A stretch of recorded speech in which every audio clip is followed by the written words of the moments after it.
Government exams కోసం తక్కువ ఖర్చులోనే maths, aptitude, reasoning వంటి కోర్సులు నేర్చుకోవడానికి ఇప్పుడే కాల్ చేయండి. నమస్కారం సార్. నమస్తే. బేసిక్గా ఈ మధ్య కాలంలో మనం చూస్తే ఎక్కువగా బ్రేకప్స్ చూస్తూ ఉన్నాం సార్. అంటే ఒక వ్యక్తికి ఈ మనిషితోటి నేను ఉండలేను అన్న ఆలోచన ఎప్పుడు వస్తుంది, ఈ మనిషిని నేను ఇంకా వదిలేయాలి అన్న స్టేజ్కి ఎప్పుడు వస్తారు సార్? అంటే సైకలాజికల్గా కావచ్చు, వాళ్ళ బిహేవియర్ పరంగా కావచ్చు, యాటిట్యూడ్ పరంగా కావచ్చు, మనం ఎలాంటి చేంజెస్ చూస్తాం? సో ఫస్ట్ వాళ్ళకి ఇంట్రెస్ట్ లేదు అన్న విషయాన్ని మనం గమనించుకోగలగాలి. వాళ్ళ కళ్ళల్లో, వాళ్ళ పర్సనాలిటీలో చేంజెస్ వస్తాయి. అంతే, ఒక ఇంట్రెస్ట్ ఉంటే కొంచెం టైం చేసుకుంటాడు, మన మీద ఆతృత ఇంట్రెస్ట్ ఉంటుంది. ఎప్పుడైతే బోర్ కొట్టిస్తున్నట్టుగా, లేకపోతే మనమే ఎప్పుడు వెంటపడాలి, you are an option to me అని అనుకుంటే మాత్రం వాళ్ళు they will always ignore you. Okay, ఇది ఫస్ట్. సెకండ్, ఎప్పుడు చూసినా మీరు బతిమిలాడుకోవాలి కానీ వాళ్ళ సైడ్ నుంచి రిటర్న్ రాదు. ఎంత ఏదైనా గొడవ వచ్చినా కాన్ఫ్లిక్ట్ రిజల్యూషన్లో నువ్వే దిగి రావాలి, నువ్వే సారీ చెప్పాలి, నువ్వే ఆగాలి, నువ్వే వెయిట్ చేయాలి, నువ్వు అడ్జస్ట్ కావాలి అని ఎప్పుడైతే పుష్ చేస్తుంటారో 1, 2, 3 అని లిమిట్ పెట్టుకుని, ఇది జీవితంలో అందరూ ప్రాక్టీస్ చేయాలి. దట్ ఎనీథింగ్ నేను I have a limit, try చేస్తా 3 times అయిపోయింది, దట్ ఈస్ డిస్కనెక్టెడ్ అనేది ప్రాక్టీస్ చేసుకోవాలి. లేకపోతే ఏమవుతుందంటే ఎమోషనల్ డ్రైనేజ్ అయిపోతుంది. అంటే వాడు మొత్తం ఎమోషన్స్ అంతా గుంజేసి మీరు ఒక మొద్దు బొమ్మలాగా వాళ్ళని పాసిఫై చేయడానికి, వాళ్ళని ప్లీజ్ చేయడానికే బతుకుతున్నట్టు అయిపోతుంది. సో ఎవరైనా నాకు ఇంట్రెస్ట్ ఉంది, నాకు ప్రేమ ఉంది, కానీ నేను చూపించలేను, కానీ నేను చెప్పలేను, కానీ నా ప్రేమ ఇలా ఉంటుంది అని అంటారు.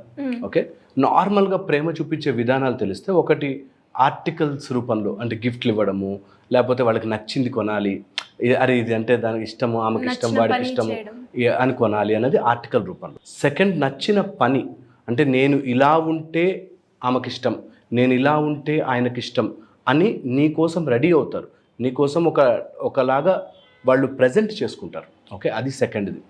థర్డ్ వచ్చేసి they will be always with you. గొడవ అయినా, ఫైట్ అయినా, ఏమైనా సరే వదిలే, నేను ఉన్నా కదా అనేటట్టుగా ఒక ధైర్యం ఇస్తారు. ఫోర్త్ వచ్చేసి ఎప్పుడైనా ఇట్లా గొడవ రాగానే పాతవన్నీ తీసుకొస్తుంటారు. నువ్వు అప్పుడు చేసావు, నేను అడ్జస్ట్ అయ్యా, ఇప్పుడు చేసావు, అడ్జస్ట్ అయ్యా, ఇన్ని చేసావు, అడ్జస్ట్ అయ్యా అని ఎప్పుడవో గొడవలు తీసుకొస్తున్నారంటే ఇంకా time to end it. Because అవన్నీ మర్చిపోవట్లేదు. టైం లోపల కాల గర్భంలోకి ఇవన్నీ కలిసిపోవాలి థాట్స్. అలా కలవకుండా గుర్తుపెట్టుకుని లెక్కలేసుకుంటున్నాడంటే చాలా డేంజరస్ కింద లెక్క. అండ్ ఫిఫ్త్, మనం ఒక వీడియో కూడా చేసుకున్నాం, ఎమోషనల్ డిపెండెన్సీ క్రియేట్ చేయడం. అలా గనక క్రియేట్ చేస్తున్నారంటే నెవర్ ఎవర్ వాళ్ళ వెనకాల పడవద్దు. వాళ్ళకి ఇంకా టాటా బై బై చెప్పేయడమే కరెక్ట్. చాలామంది టాటా బై బై చెప్తున్నప్పుడు ఆర్ విడిపోతున్నప్పుడు చాలా భారమైన మనసుతో విడిపోతుంటారు. నేనంటే ఇది యాక్చువల్లీ గుడ్ ఫర్ యూ. నీకు అలాంటి వ్యక్తి నీ లైఫ్లో లేకపోవడము, ఆ ఎనర్జీ వ్యాంపైర్ నిన్ను వదిలి వెళుతున్నారంటే నువ్వు హ్యాపీ ఫీల్ అవ్వాలి. దీంతో పాటు మనం ఎప్పుడైనా ఇలాంటి మెమరీస్ని గుర్తు చేసుకుంటున్నప్పుడు చాలా బాధేస్తుంది. అరే నేను అంత ప్రేమించానే, నేను అంత ఇచ్చానే, నేను అంత ఇష్టపడ్డానే, ఎందుకు ఈ సెపరేషన్ అని. ఎప్పుడైనా అట్లా ఉంటే గుర్తుపెట్టుకో, మీరివ్వడము మీరు అప్పర్ హ్యాండ్, తీసుకోకపోవడం వాడి కర్మ. ఇది చాలా ఇంపార్టెంట్.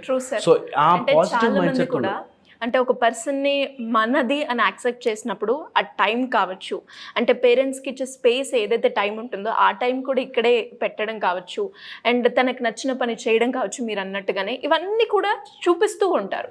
ఎప్పుడు ఎంత ఇంపార్టెంట్ తెలుసా, అలా ఎవరైనా ఇష్టపడే వాళ్ళని పోగొట్టుకున్నవాడు అన్ని దరిద్రాల్లోకి ముఖ్యమైన దరిద్రమే. ఇష్టపడే వాళ్ళు లేకపోవడం లైఫ్లో, నువ్వు ఇష్టపడ్డ వాళ్ళు కాదు, నిన్ను ఇష్టపడే వాళ్ళు లైఫ్లో పోగొట్టుకుంటే దరిద్రంలో ఒక భాగం అది. సో లైఫ్లో చాలా కోల్పోతారు. దెర్ ఇస్ అ కార్మిక దోషం దాంతో ఎఫెక్ట్ అయి ఉంటుంది. సో అందుకని జీవితంలో ఎవరినైనా బాధ పెట్టచ్చు, కానీ నిన్ను ఇష్టపడే వాళ్ళని బాధ పెట్టకూడదు. ఈ మధ్య సినిమాల్లో కొట్టచ్చు, లేకపోతే తిట్టచ్చు, నీ అనుకున్న వాడిని ఏదైనా అనొచ్చు, తప్పు మాట. ఫ్రెండ్స్ మధ్యలో సారీ థ్యాంక్స్ ఏంట్రా అంటారు, చాలా తప్పు మాట. నిజంగా వాడు ఎంత క్లోజ్ అయితే వాడి ఫీలింగ్ నువ్వు అర్థం చేసుకుని, ఒకవేళ హర్ట్ చేస్తే సారీ చెప్తావు, థ్యాంక్స్ చెప్తావు.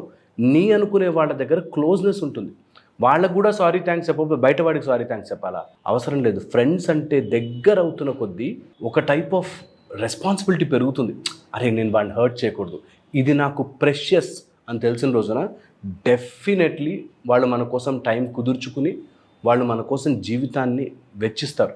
అలాంటి వాళ్ళని మాత్రం ఎట్టి పరిస్థితుల్లో నెగ్లెక్ట్ చేసుకోకూడదు. నెగ్లెక్ట్ చేసుకుంటే మాత్రం నష్టపోయేది వాళ్ళే. ఇది ఒక ఆస్పెక్ట్. అయితే ద సెకండ్ ఆస్పెక్ట్ వచ్చేసి, నార్మల్గా సైకలాజికల్గా మన దగ్గరికి ఏదో వస్తున్నప్పుడు వద్దు అనుకుంటున్నామంటే లేని దానికోసం దేనికో ట్రై చేస్తున్నట్టు. ఇది లా ఆఫ్ యూనివర్సల్ ఫిలాసఫీ. ఏంటంటే నువ్వు ఏదైతే కోరుకుంటావో అది నీ నుంచి దూరం అయిపోతుంది నువ్వు ఎవరికైనా దూరం చేస్తే. ఓకే, కరస్పాండెన్స్లో అక్కడ ఏది ఉంటే ఇక్కడ వస్తుంది. నిన్ను స్లోగా, నువ్వు ఇప్పుడు ఒకళ్ళు నిన్ను కావాలనుకుంటున్నారు, నువ్వు వాళ్ళని నెగ్లెక్ట్ చేస్తున్నావు.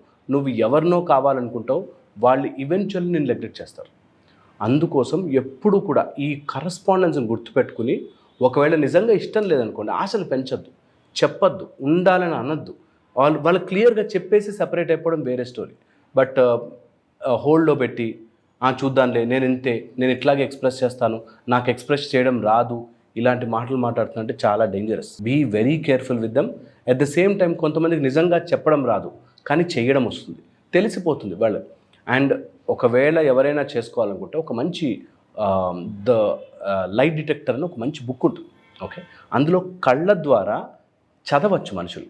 Okay, you can read whether the person is really in sync with you, genuine with you, love with you, ఆ ప్రేమ ఉంది, ఆ రెస్పెక్ట్ ఉంది అని తెలుస్తుంది. ఓకే, సో ఇన్ కేస్ ఎవరికైనా ఇంట్రెస్ట్ ఉంటే, బట్ మీకు లోపల హార్ట్ కనెక్షన్ ఉంటే తెలిసిపోతుంది, సోల్ కనెక్షన్ అంటారు కదా. అండ్ ఈ మాట కూడా నేను చెప్పి తీరాలి. ఒక మనిషి కలిశాక, అబ్బాయి కావచ్చు, అమ్మాయి ఎవరైనా కలిశాక హార్ట్ టు హార్ట్ ఒక లైన్ వెళ్తుంది, ఒక ఎమోషనల్ కనెక్షన్. అది కట్ చేసుకున్నారు అంటే ఎన్నో రకాల ప్రాబ్లమ్స్ని మనం అలౌ చేస్తున్నట్టు. సో అది జరగకూడదు. ఎవరిని హర్ట్ఫుల్గా కట్ చేయొద్దు. నిజంగా కట్ చేయాలంటే just slowly separate from them, tell them, easier. But ఆ క్రాస్ కనెక్షన్ నువ్వు ఎప్పుడైనా కట్ చేస్తావు వాళ్ళు చాలా ఇబ్బందులు పడతారు. సో నెవర్ ఎవర్ ప్రేమని హోల్డ్లో పెట్టుంచి పార్షియల్గా నీకో 10 రూపాయలు ఇస్తా, నీకో 10 రూపాయలు ఇస్తా అన్నట్టుగా ప్రేమని పంచుకుంటూ వెళ్ళిపోకూడదు, ప్రేమని పెంచుకుంటూ వెళ్ళాలి. It's very important. అర్థం చేసుకుంటారు. True sir. అండ్ నిజంగానే అంటే చాలామంది అమ్మాయిలు కూడా, అంటే ఒక అమ్మాయే కావచ్చు, అబ్బాయే కావచ్చు, ఒక వ్యక్తిని ప్రేమించాము నిజంగా అన్నప్పుడు వాళ్ళు దూరం అవుతున్న సంఘటన ఏదైతే ఉంటుందో అది తీసుకోలేని సిచ్యువేషన్, భరించలేరు. ఎస్పెషల్లీ నాది అనుకున్నప్పుడు ఆ టైము, ఆ వాల్యూ, ఆ ప్రయారిటీ, డిసిషన్, ఎవ్రీథింగ్ ఒక్కసారి ఇంకా డిపెండ్ అయినప్పుడు ఇంకా నెక్స్ట్ అది మనకు ఉండదు అన్నప్పుడు అది తీసుకోలేరు. అలాంటి వాళ్ళు 2 విధాలుగా సెపరేట్ అవుతారు తెలుసా. ఒకటి ఆ హర్ట్తో మొండిగా అయిపోతారు, లేదా ఆ హర్ట్ నుంచి నేర్చుకుని బెటర్ అవుతారు. So I want all of you, ఎవరైనా ఇలా లవ్ బ్రేకప్ నుంచి కానీ ఏదైనా రిలేషన్షిప్ బ్రేక్ అవుతుంటే ఎదగండి. డోంట్ బికమ్ సోర్, పుండులాగా మారిపోద్దు, హీల్ అయ్యి బెటర్ అవ్వాలి. హోప్ అది తెలుసుకుంటాను. డెఫినెట్గా సార్ ఈ వీడియో వాళ్ళందరికీ కూడా ఒక రియలైజేషన్ పాయింట్ని తీసుకొస్తుందని అనుకుంటున్నాను. Thank you sir, thank you so much. Suman టీవీలో మీ పర్సనల్ అండ్ బిజినెస్ ప్రమోషన్స్ కోసం కింది నెంబర్కి కాంటాక్ట్ చేయండి.